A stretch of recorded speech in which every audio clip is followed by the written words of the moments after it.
Hello and welcome to the Hollywood Report for Wednesday, February 5th. Today I want to talk about the Iowa caucus that happened on Monday. And basically, if you're not familiar with what a caucus is, I actually don't blame you. I had no idea what this was until I watched it unfold like a big game of Red Rover, send your political opponents on over. And in the end, it turned out to be an old school game of, hey, let's meet as a town in the local gym and we'll just kind of divide up amongst which candidate we want to support. I think is the dummied down version of all that. And the problem with the whole thing is it is an old school process, and then they tried to make it new school by making an app to report the results.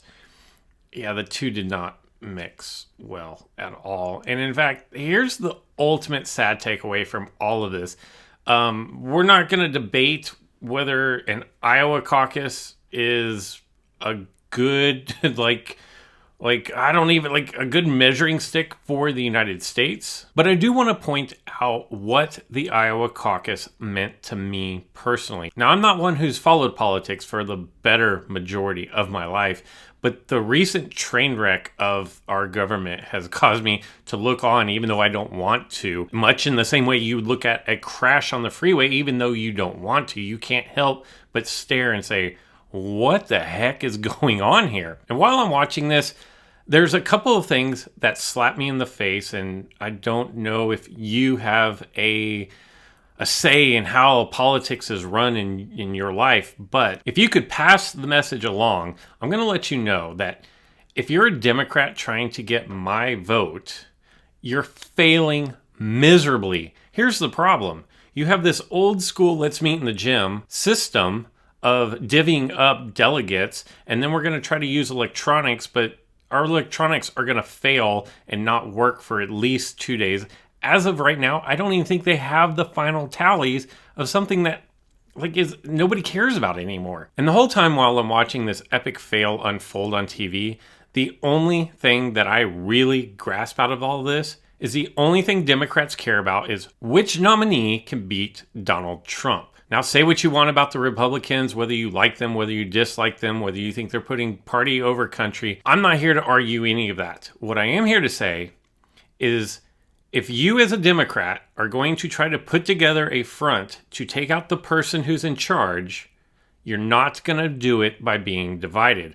The one thing that the Republicans have going for them is the fact that they are united. For good or bad, it does not matter. They are united in their front. The Democrats, you have a gay person going after the gay votes. You have a woman who, is trying to go after the women's votes, but women don't seem to really back women, and I don't know why.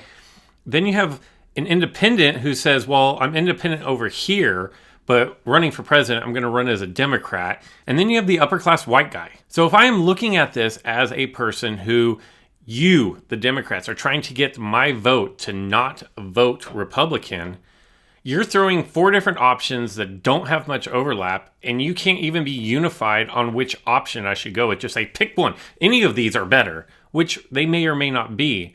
But if you're going to go after the people who are undecided or the people who are in the middle, you can't say, do you want option A, B, C, or D?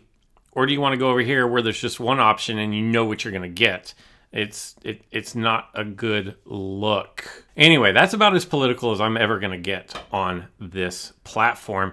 But I will tell you that no matter what you think of the Republicans, a united front is better than taking everything in the pot, throwing it at the wall, and seeing what sticks, which kind of looks like how the Democrats are trying to play this. Now, who knows? November's a long way away, and everything may change. But here in February, that is the state of the union as I see it. Since politics is a hot topic, if things start going awry down in the comment section, I may just shut that off completely. But I did want to share my thoughts. That's all I've got for this one. I hope you guys enjoyed it, and we'll see you in the next one. Underneath the rows of trees, I will see you where the ocean meets the sky.